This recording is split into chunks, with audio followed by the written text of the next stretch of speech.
streamer? Ouais, être streamer, même streamer aujourd'hui. Globalement, c'est être troubadour sur Internet. C'est ça, quoi. On fait les clowns et on gagne de l'argent là-dessus. Donc c'est un très beau métier. Ouais, donc c'est plus du tout ce que je disais un peu au début. Quelques années, streamer, ça voulait dire jouer devant un écran, diffuser sa partie. Aujourd'hui, c'est ce que je voulais dire. Ça va bien au-delà de ça. Et ça balaye énormément de métiers et de possibilités. C'est ça. Oui. Bah, avant, c'était même interdit de faire autre chose que du jeu vidéo sur Twitch. Maintenant, c'est toujours ce qu'on fait majoritairement, mais il y a des gens qui streament et qui n'ont jamais ouvert un jeu de toute leur carrière. Donc, ouais, on peut faire tout, littéralement. Qu'est-ce qui vous a permis de sortir du lot? Qui connaît Horty, là, quand même, ici, Horty Underscore? Voilà, il y a quand même... voilà. Moi aussi, je la connais, ouais, parce que j'ai travaillé. Tu lèves pas la main, toi? D'accord. Qu'est-ce qui vous a permis de sortir du lot? Je pense que le Covid, déjà, ça a permis de fou. Donc, on stream avec un logiciel qui s'appelle OBS. Et moi, depuis le tout début, j'ai vraiment bidouillé dedans et cherché à faire des effets et comprendre vraiment comment ça fonctionne. Et je pense que c'est ce qui a plu aussi direct, c'est que visuellement, il y a eu des trucs qu'on voyait pas trop sur d'autres streams. Et j'ai surtout eu beaucoup de chance, en vrai de vrai. Et du talent, quand même, j'imagine. On peut rester humble. Je laisse les autres en juger. Maxime, donc vous êtes talent manager indépendant, notamment d'Horty. C'est quoi votre métier et comment vous décrirez ce que vous faites? Rendre la vie plus simple. Globalement, vraiment rendre la vie plus simple. Moi, à chaque fois, ce que je précise, c'est... Moi, je dirais babysitter. Babysitter aussi, ouais. Non, ce que je précise un petit peu à chaque fois, c'est que moi, mon but, c'est de préserver la créativité des personnes avec qui je travaille en prenant en charge vraiment tout l'aspect, que ce soit administratif, que ce soit sponsorisation, que ce soit post-production des projets. Enfin bref, il y a tout un panel qui change aussi pas mal en fonction des personnes avec qui je travaille. Horty, c'est celle avec qui je travaille depuis le plus longtemps, et donc du coup on a une collaboration qui est vraiment à 360 parce que ça fait depuis le tout début. Avec Charlie par exemple, c'est plus nouveau, donc c'est pas les mêmes automatismes et c'est pas forcément les mêmes missions directes. C'est devenu vraiment maintenant un secteur qui est très professionnalisé. Je me tourne vers Baptiste justement là-dessus parce que vous travaillez donc chez Webedia et vous travaillez avec les marques. Alors qu'est-ce qu'elles recherchent les marques quand elles vont vers des streamers? Les marques recherchent globalement, quand elles s'adressent à moi, une forme de visibilité, une manière de passer un message, et quand elles le font par le prisme du streaming, c'est en général pour toucher des communautés hyper engagées, puisque forcément le levier live favorise énormément cet engagement, et une affinité avec, on citait le jeu vidéo, ou en tout cas un univers dans lequel la marque souhaite véhiculer un message. Comment vit-on du stream, Horty ou Maxime d'ailleurs aujourd'hui? En termes de revenus, ouais. Y a plusieurs entrées de revenus. Il y a déjà ce qu'on appelle les subs, c'est les abonnements que prennent les gens. Ça leur permet d'accéder, selon le streamer, à des trucs différents. Il y a la pub, beaucoup, et les OP, donc les collaborations qu'on a avec les marques. Et après, ça dépend. Il y en a qui ont du merch, il y en a qui rentabilisent sur des événements, ce genre de choses. Est-ce que vous arrivez à choisir ce que vous voulez faire, ou est-ce que c'est Maxime qui vous propose des partenariats? Comment vous fonctionnez? Généralement, j'envoie des messages à Maxime vers 2-3 heures du matin en lui disant « J'aimerais trop faire ce truc ». Et après, il me dit « Ouais, grave ». Ou alors, il me dit « Non, ça n'est pas possible. Physiquement, on ne peut pas faire ça ». Non, en vrai, on est quand même assez privilégié dans le sens où on refuse plus d'offres qu'on va en chercher directement. Donc, en fait, on parlait d'OP, là. Ouais, d'OP directement. Après... Horty expliquait sur le côté gain de revenus, mais seulement vraiment sur Twitch. Le but aussi maintenant du milieu du streaming, d'une manière un peu plus générale, c'est de s'écarter vers d'autres plateformes pour ne pas dépendre seulement d'une plateforme. Ouais. Donc automatiquement, là, on essaie... Comme lesquels, par exemple? YouTube, la plupart du temps. TikTok, Instagram. Voilà, exactement. C'est pas d'autres plateformes de street comme Kik ou d'autres, etc. Non, du tout. Non, Non, parce qu'en plus de ça, on va pas forcément parler des valeurs de Kik et ce qui est arrivé récemment sur cette plateforme. Mais le but, c'est en effet quand même se diversifier pour ne pas dépendre seulement d'une plateforme de stream, parce que, encore une fois, Jeff Bezos décide de fermer Twitch demain, on a quand même envie de s'y retrouver, quoi. Qu'est-ce qui fait un bon partenariat, Baptiste, avec un streamer? Est-ce que c'est le streamer d'ailleurs qui vient dire moi j'ai envie de proposer un format, est-ce qu'il y aurait une marque qui serait OK pour venir sur ce format, ou est-ce que c'est le contraire, c'est une marque qui dit bah, moi j'ai envie de communiquer sur ça, propose-moi quelque chose? Les deux modèles existent. En réalité, il y a une chaîne, si tu veux, avec un annonceur qu'on va imaginer à ma gauche, qui peut soit me faire part d'un besoin, et dans ce cas-là, je vais en parler justement avec les interfaces des talents qui sont talent managers en général, et qui pourront voir avec eux ce qui est réalisable. Dans l'autre sens, ça peut partir de l'initiative du créateur qui va en parler à ses équipes, et nous, on ira chercher du business auprès d'annonceurs avec lesquels on est en contact.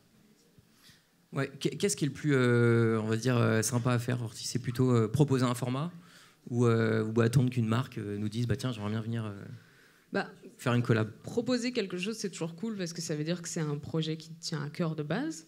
Mais il y a des marques de temps en temps qui ont des très bonnes idées et sur lesquelles du coup on peut rebondir, voire même parfois discuter avec eux pour même faire évoluer le format et faire vraiment quelque chose qui nous ressemble nous et qui correspond aussi à la marque, quoi. Ouais. C'est deux choses très très différentes. Enfin, il y a vraiment des marques qui ont un forfait très basique. Je parle vachement justement dans le jeu vidéo et dans les éditions de jeux vidéo qui demandent juste 2 heures de stream où ils jouent aux jeux vidéo. Après, il y a des marques qui sont en effet beaucoup plus poussées parce qu'il y a des agences derrière qui, en effet, il y a des chefs de projet derrière qui peuvent constituer toute une OP autour. Je pense notamment à celle qui, moi, j'ai préférée cette année, c'était celle Renault qui avait inséré le modèle de R5 dans plusieurs jeux vidéo différents, dans 12 jeux vidéo différents. Et donc Hortense devait choisir 3 jeux qui lui plaisaient pour après jouer à sa manière en fait sur ces jeux, et ça rendait quand même le truc hyper ludique, quoi. Quel type de jeu? Je suis passé alors moi j'ai fait Stray, qui est un petit jeu où on contrôle un chat, et du coup là je contrôlais la R5. Il y avait Palworld, qui est grossièrement un plagiat de Pokémon, et le dernier je sais plus ce que c'était. Je sais plus non plus. Mais ouais, globalement c'était ça, on mettait la voiture à la place d'un autre truc principal dans le jeu, et c'était très rigolo. Dans tous les cas, je dirais qu'une des clés de la réussite, c'est aussi la co-construction, que le projet soit à l'initiative du streamer ou celle de la marque. En réalité, il faut que chacun y trouve son compte, sinon la collaboration ne marche pas. Okay. Il y a une question aussi un peu de gestion de la notoriété, parce qu'évidemment, ça peut arriver très vite. Je ne sais pas si ça a été le cas pour vous, Orti. Est-ce que ça a mis du temps? En tout cas, c'est un sujet. Est-ce que là, vous êtes accompagné aussi, je parlais de professionnalisation de la filière, pour gérer ça? En fait, moi, c'est un peu particulier parce que ma chaîne a éclaté pendant le Covid. Donc, j'ai gagné en notoriété. À un moment, on ne pouvait pas sortir. Donc, à la fin du Covid, où j'ai vraiment commencé à sortir de chez moi, je me suis pris, je n'irai pas jusqu'à dire un raz-de-marée parce que je ne suis pas Squeezie, mais d'un coup, j'étais reconnue par pas mal de gens. Et du coup, j'ai pas eu de transition, du coup, donc c'était très bizarre. Et encore aujourd'hui, c'est toujours bizarre. En vrai, souvent, j'oublie qu'on me connaît. C'est très chelou, en vrai. Ouais, c'est ça, dans la rue, c'est Hortense. Ouais. Enfin, Puis, Hortense, du coup, ils vont dire. Ils disent les deux. Okay. Ouais. Maxime, vous accompagnez plusieurs talents. Quelles sont les plus grandes difficultés pour un jeune streamer qui se lance? Se démarquer. Genre essayer d'avoir une créativité à soi et se démarquer pour pas vraiment copier en fait tout ce qui est déjà fait, moi je dirais. Après ça dépend. Moi en fait ce qu'il y a c'est que automatiquement les personnes que je manage ont déjà en fait un minimum de background parce que sinon ils pourraient pas se permettre d'avoir un talent manager. Okay. Mais le plus atypique en tout cas qui est récent dont je m'occupe, c'est Flonflon, parce qu'il s'est vraiment concentré sur un aspect très journalistique et très musical, en mêlant également un peu de jeux vidéo, mais du coup ça fait de lui un profil un peu unique, etc. Et au-delà de ça, se démarquer, moi je pense que le plus important aussi c'est de s'amuser, c'est de se pas lancer sur Twitch pour avoir un plan de carrière, quoi. Faut pas faire ça. Ouais. Non, parce que pendant Déjà, il n'y a des pas de années- formation, déjà. Oui, On a déjà, il n'y a exactement, pas de formation. Et puis surtout, si on peut en vivre, c'est juste basé sur de la chance, en fait. Il y a des gens qui font un contenu En tout cas, c'est extraordinaire. exceptionnel, c'est ça, si on peut en vivre. Ouais. Évidemment. Okay. Il y a des gens qui font un contenu incroyable et qui font ça depuis 5, 6, 7 ans. Et en fait, ils ont 10 spectateurs de moyenne. Et tout fonctionne sur de la chance, en fait. Donc vraiment, il faut faire ça parce qu'on en a envie et que c'est de la passion. Mais c'est tout. Ouais, parce qu'on parlait aussi de charge mentale, de gestion de communauté. Et ça, c'est tout ça qui gérait. C'est vous qui gérez ça, Maxime ? Pas les communautés. Pour le coup, c'est vraiment Horty qui s'en occupe entièrement. Okay. Parce qu'elle a à cœur de s'en occuper et que, au-delà de ça, moi, je m'occupe des mails et donc du coup aussi, il y a forcément des mails de communauté qui passent parce que tous ces DM sont fermés justement pour la protéger. Après, au-delà de ça, du coup, la plupart de la communauté, elle passe directement dans le chat et donc du coup, ça, c'est forcément Horty qui gère directement. Ouais. Est-ce que vous avez tendance, peut-être vous, Baptiste, à protéger aussi certains streamers qui démarquent, veulent des partenariats, vous sentez qu'il va être un peu jeune, parce que ça les oblige quand même, vous, à ceux qui démarrent, qui sont assez jeunes, à grandir très vite, quoi, quelque part. Je ne sais pas si vous, d'ailleurs, Horty, vous l'avez ressenti, mais pardon, j'ai posé la question à Baptiste. Je n'irai pas jusqu'à parler de protection, parce que je n'ai pas ce rapport-là avec les talents. En revanche, j'ai un rôle de conseil, aussi bien avec les talents qu'avec les marques. Et si effectivement l'adéquation ne marche pas, que ce soit par rapport à des valeurs, par rapport à des messages ou par rapport à même des enjeux très marketing, c'est aussi de mon devoir d'honnêteté intellectuelle d'en faire part aux parties prenantes. Donc évidemment, si un streamer n'est pas à l'aise sur une collab, l'idée c'est de ne pas la faire et de trouver sur quelle collab est-ce qu'il pourrait être à l'aise ou sur quel angle il pourrait s'approprier ce partenariat plutôt que de faire rentrer les choses au forceps. Alors, il fait partie de Webedia, mais il y a d'autres agences qui sont moins éthiques que ça quand même. Ah ouais. Est-ce qu'il faut forcément un manager, d'ailleurs, Maxime ? À partir de quand c'est utile ? Alors, Horty a répondu non. Non, on n'est pas obligé d'avoir un manager. Il y en a beaucoup qui n'en ont pas. Mais on en a besoin à partir du moment où on est noyé et qu'on en trouve un de confiance aussi, quoi. Ça dépend de la capacité de chacun à se professionnaliser et s'organiser, en fait, tout simplement. Moi, j'ai commencé à faire ça parce que je faisais partie d'une émission et que j'avais des contacts avec beaucoup de streamers. Et ce qui revenait régulièrement, c'est le manque de professionnalisation de la filière, en tout cas à cette époque-là, et la tendance, en tout cas, à devoir structurer un minimum, en fait, toute la carrière, quoi. Alors justement, en parlant de tendance, aujourd'hui, le stream, c'est quoi ? Ce sera quoi demain ? Là, on a l'impression qu'on est vraiment sur l'explosion de ce format-là. Est-ce que je me trompe ? Non, bien sûr. Ouais.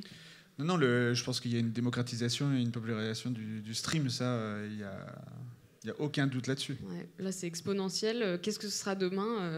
Je pense que personne ne peut savoir. C'est Internet, donc ça va très vite et ça marche dans les tendances et on ne sait pas. Et au-delà de ça, ce qui est étonnant pour le moment et sur l'avenir, c'est qu'en fait, il n'y a qu'une seule vraie plateforme, en fait, c'est Twitch, qui reste quand même vachement en arrière et au-delà de ça, avec une éthique... discutable. Voilà. Mais au-delà de ça... Pourquoi ? Parce que rien n'est interdit. Ouais, rien n'est vraiment modéré, en fait, c'est ça ? Ouais, exactement. Le principe, c'est qu'il n'y a pas de modération, donc c'est la porte à tout. Ouais. Et les politiques de conseiller et les règles internes ne sont pas des règles européennes, ils les ont refusées. Donc, il y a tout un aspect comme ça qui fait que vaut mieux éviter. Mais même au-delà de ça, en fait, par exemple, YouTube, qui fait du direct depuis très longtemps, n'est absolument pas comparable en termes de viewership que Twitch. Il faut des moyens énormes en fait pour faire une plateforme comme ça. Avant, il y en avait une qui s'appelait Mix. Je sais même plus, ça fait un temps. Elle a été fermée parce que grossièrement, Twitch a beaucoup trop d'argent par rapport à n'importe qui. Ça reste Amazon quand même, Twitch. Donc ils écrasent toute la concurrence. Et ça reste à perte. Oui. Twitch est encore à perte. La filiale en tout cas de Amazon qui est à perte. Parce qu'ils font en sorte que. Et parce que oui, tout à fait. Horty, si un jeune ici veut se lancer demain sur Twitch, je dis ça parce qu'on a entendu un peu plus tôt Nico Colombien qui a expliqué que voilà, on pouvait se lancer dans sa chambre avec sa caméra, même aujourd'hui, que l'important c'était de faire. Quel conseil vous lui donneriez ? Déjà de pas faire ça dans le but d'être vu par beaucoup de monde, parce que honnêtement ça n'arrivera pas. Enfin, ça peut, et vraiment je le souhaite à tous, mais c'est quand même très minime, quoi. Faut parler tout le temps, même s'il y a personne sur le stream, il faut parler en permanence. Ouais. Parce que sinon quelqu'un débarque et en fait le streamer parle pas, moi je m'en vais, en fait, Ouais. je parle pas. Donc le premier truc à apprendre, c'est vraiment de parler tout le temps. C'est quoi le... du coup, j'ai l'impression que ça peut être un problème, ça. Quel est l'inconvénient de streamer, alors ? C'est-à-dire ? Le truc qui pourrait être le plus pénible, quelque part. Les gens dans le chat, souvent, faut apprendre à parfois redescendre et pas insulter tout le monde. Mais parce qu'il y a beaucoup de bêtises quand même. Mais non, le plus gros inconvénient... c'est de streamer, peut-être.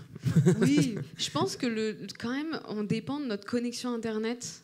Ça, c'est un peu... parce que parfois, on habite à des endroits, il faut juste déménager pour pouvoir vraiment bien streamer, quoi. Donc ça, je pense que le plus gros inconvénient, c'est que ça repose sur des trucs parfois sur lesquels on n'a pas de contrôle du tout.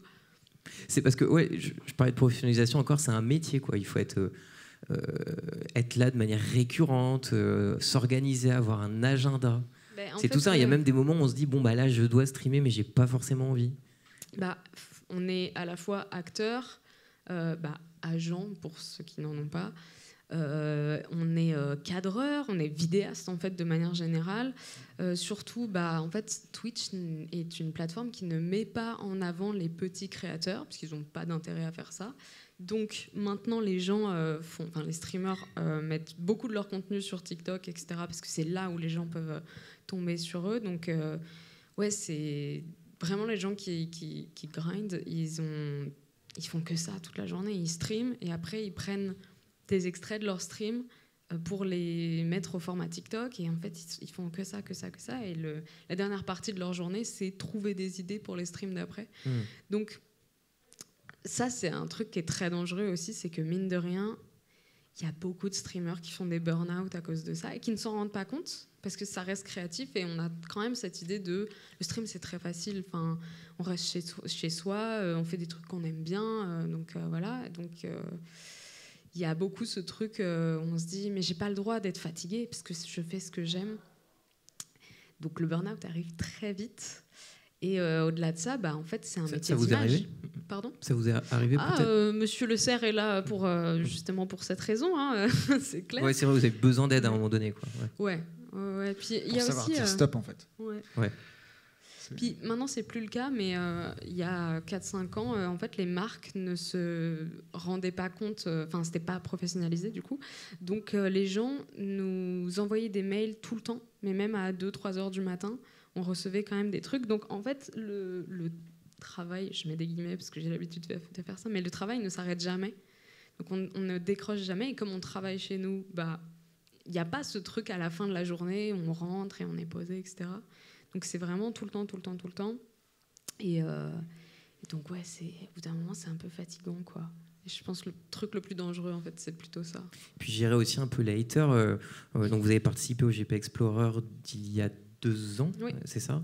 Et puis on se rappelle qu'à l'époque, il y a eu un petit souci parce que accident de voiture, machin. Ça, je sais pas si vous en reparlez, mais il y a aussi ça à gérer, quoi. Parfois, il peut y avoir des vagues de violence sur des. Oui. Mais en plus, j'ai l'impression que c'est de plus en plus, quoi. Tout le monde voit ce que c'est le GP Explorer, pardon. Ouais. Déjà être une femme sur Internet, c'est très compliqué. On voit 2025. En 2025. Non, même avant. Hein. Ouais. Mais là, on voit par exemple. Non, ce que je veux dire, c'est encore aujourd'hui, c'est compliqué. Oui, ça, je veux dire. évidemment. Je prends pour exemple Magla, qui a fait un tweet il y a 3 jours pour dire littéralement le racisme, c'est pas bien. Et elle reçoit des messages des appels à la mort, au viol et tout dans ses mails actuellement. Donc vraiment, ça c'est compliqué. Vous avez dit hater, pour moi c'est plus que des haters, hein. C'est vraiment c'est des gens qui sont là pour nous mettre des bâtons dans les roues. Des harceleurs, c'est du harcèlement en fait. Donc, Parce que le terme hater, pour le coup, je trouve est assez... C'est minime. Ouais, oui, et puis dépassé, en fait. Parce qu'au-delà de ça, dès qu'il y a un hater et une communauté du hater, ça s'appelle du harcèlement, point. Et en effet, ça pour le coup, ouais, on y fait face quand même très très régulièrement. Ouais. Bon, c'est la partie un peu sombre. Il y a une très belle partie aussi. Je vais revenir sur le Z-Event. Donc là, bravo à vous parce que voilà, le plus gros événement caritatif d'Europe, 16 millions d'euros collectés, c'était le 7 septembre dernier. Et donc Horty, vous avez fait partie du projet. Ça, c'est aussi la puissance du stream. C'est en fait quand on sert une belle cause, c'est incroyable la puissance du format. Bah, c'est ce genre de truc aussi qui nous pousse à continuer aussi, malgré justement le harcèlement qui peut être très dur parfois. Et moi-même, il y a des moments où j'avais juste envie d'arrêter parce que c'était trop dur, quoi. Mais donc, oui, heureusement, il y a ce genre de choses qui nous disent en fait, non, c'est bien, il faut continuer. Mais même parfois, des trucs dans lesquels on participe pas. Là, je pense à Bailen et Nico qui ont fait un live 24 heures sur 24 de 24 jours où ils ont marché de Montpellier jusqu'à Paris. Le live était extraordinaire. Ils sont arrivés il y a 2 jours. Et je sais que tout le monde a regardé et tout le monde était hyper fier de se dire ça, c'est le streaming francophone. Et en francophonie, on est très, très fort sur Twitch. On est vraiment très, très fort. Donc on est tous très fiers de ça. Baptiste, un conseil aux jeunes qui voudraient travailler dans les métiers peut-être autour du stream, parce qu'il n'y a pas que agent ou streamer. Oui, tout à fait.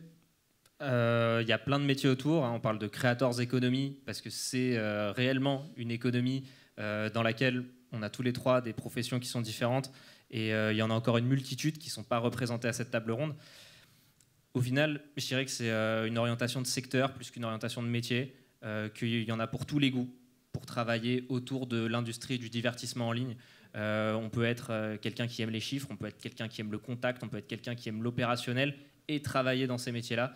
Donc je dirais que l'important, c'est d'abord de découvrir ce qu'on aime faire pour le mettre au profit d'une industrie avec laquelle on est en phase.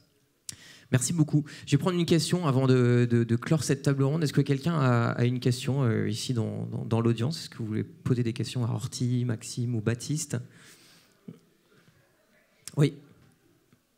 J'ai une question pour Baptiste. À quel moment ton poste il s'arrête, ta mission elle s'arrête au moment d'une collab? Est-ce que tu suis jusqu'au bout ou est-ce qu'une fois que tu as mis en connexion la marque et le créateur, tu ne sers plus à rien entre guillemets? Non, ça va du point de départ de la prise de contact avec la marque et ça va au-delà de la collaboration, c'est-à-dire que mon client, je suis en charge de l'accompagner sur une opération mais avec une vision long terme. Et c'est aussi pour ça que j'évoquais tout à l'heure un rôle de conseil qui se veut bénéfique pour les créateurs comme pour les marques, puisqu'il faut qu'on y gagne tous à long terme. Et au-delà de cette collaboration, si mon client est content de moi, si les créateurs avec lesquels je travaille sont contents aussi de la collaboration, ça facilite quand même grandement les choses pour avancer et avoir un cycle de business qui soit vertueux, tout simplement. Oui, Maxime. Parce que pour clarifier aussi ce que tu disais dans ta question, il ne nous met pas en lien directement avec la marque. C'est-à-dire que c'est lui qui garde vraiment le dossier en main, qui s'occupe de la contractualisation et qui s'occupe du suivi derrière, de la validation de la marque, etc. Mais il ne nous met pas juste en contact sur un mail et il s'en va après. C'est vraiment genre de l'accompagnement beaucoup plus sur le long terme. Ouais. Tu voulais ajouter quelque chose, Horty? Non. Donc, c'était une tu voulais dire au réponse revoir complète. peut-être?